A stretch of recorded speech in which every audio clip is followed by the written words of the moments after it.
Room 313. It was only supposed to be one night.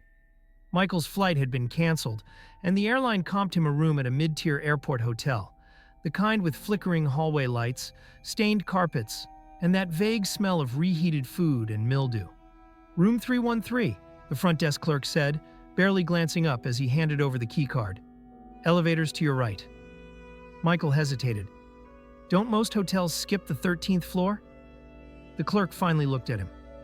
Blank expression, dark circles under his eyes. We don't, he said. Then added, but most people wish we did. Michael chuckled awkwardly. The clerk didn't.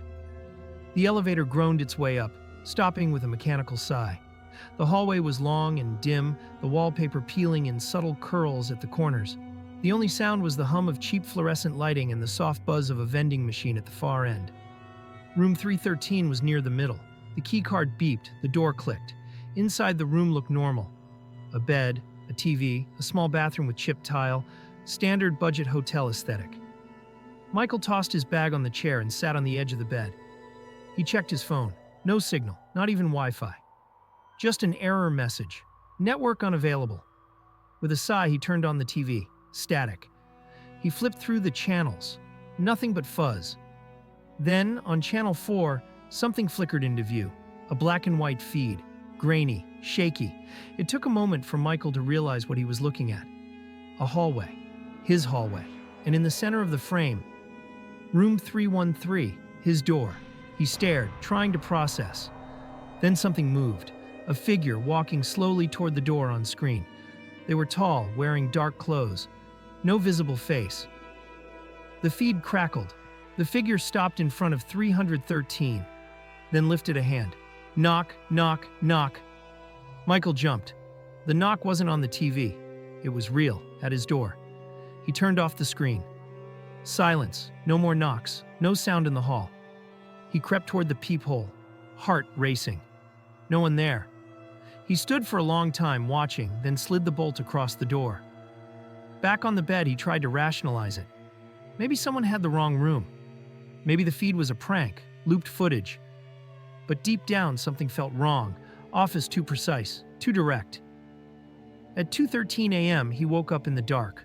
The room was freezing. The TV was on again, static. He reached for the remote, then froze. A whisper. Right behind him.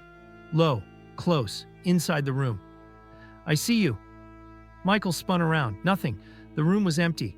But on the mirror above the dresser, 4 words had been written in condensation. Don't stay in 313. He packed in less than a minute.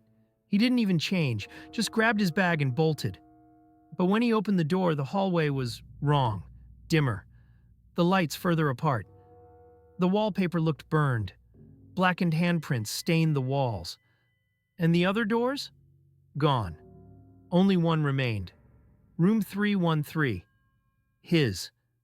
He turned around. The room behind him had vanished. Only the hallway. Only the door. The knocking started again. Louder this time, faster. Then, a voice from inside the room he had just left. You checked in. You don't check out.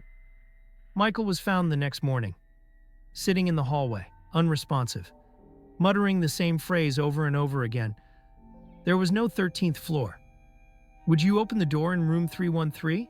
Let me know in the comments, and follow for more terrifying tales that feel a little too real.